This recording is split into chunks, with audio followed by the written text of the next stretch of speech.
Ce qui est important maintenant, c'est de voir comment se comportent ces acteurs religieux plus ou moins collectifs. Et là, je vous demande votre attention parce qu'on va entrer dans cet effort comparatif des religions qui est souvent piégé, qui souvent conduit à des simplismes et dont je voudrais juste extraire quelques pistes analytiques. Commençons par le modèle chrétien romain.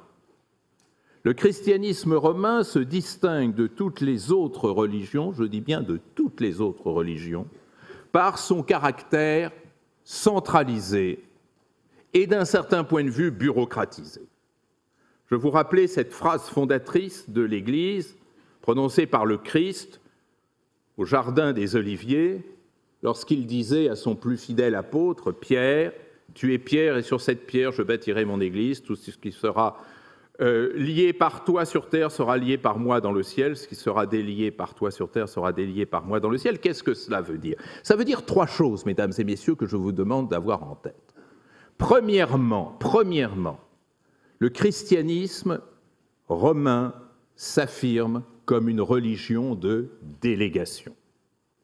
Et cette idée est tellement forte, c'est-à-dire du Christ qui a délégué à Pierre ses fonctions, et notamment ses fonctions de pardon.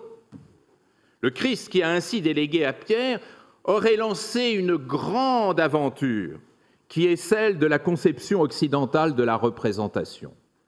Dans la grammaire, dans la culture chrétienne, on peut déléguer, et donc l'idée de représentation est une idée quasiment théologique. Le pape représente, le souverain pontife représente Dieu sur terre. C'est-à-dire qu'il y a là une délégation effective qui va jusqu'à la proclamation du fameux dogme de l'infaillibilité pontificale, de l'infaillibilité du pape. Donc, idée de délégation. Deuxième grande idée qui apparaît dans cette phrase du Christ, que je vous ai répétée, l'idée sacramentelle, c'est-à-dire cette délégation autorise le représentant de Dieu de gérer sur terre les biens du salut. Gérer sur terre les biens du salut, c'est d'administrer les 7 sacrements qui sont au fondement du dogme chrétien, et notamment ce sacrement important de la pénitence. Donc, la délégation du Christ à Pierre, c'est celle qui, en créant la fonction sacramentelle, crée en même temps l'Église comme institution intermédiaire entre Dieu et les hommes. J'ai bien dit, mesdames et messieurs, l'Église comme institution intermédiaire entre Dieu et les hommes, du jamais vu et ce qui ne sera plus jamais vu. Une religion qui crée une institution médiatrice, intermédiaire. Et enfin, troisième conséquence, c'est la centralisation et la hiérarchie de cette Église ainsi créée. C'est-à-dire, la délégation se fait à Pierre et aux successeurs de Pierre, c'est-à-dire aux souverains pontifes qui vont se succéder, et qui est donc le chef de l'Église. Pouvoir centralisé et même déclaré, proclamé infaillible. Et donc tout ce qui entoure le pape, c'est-à-dire le sacré collège des cardinaux, c'est-à-dire les évêques, c'est-à-dire les prêtres, et c'est-à-dire enfin les fidèles, se trouvent placés dans une situation hiérarchique. Mesdames et messieurs, force et faiblesse du christianisme romain. La force, vous le comprenez, c'est qu'apparaît ainsi une religion organisée, centralisée, entrepreneuriale, dirait Weber, organisée autour d'objectifs précis, clairement affichés et délibérés. Donc une formidable capacité mobilisatrice.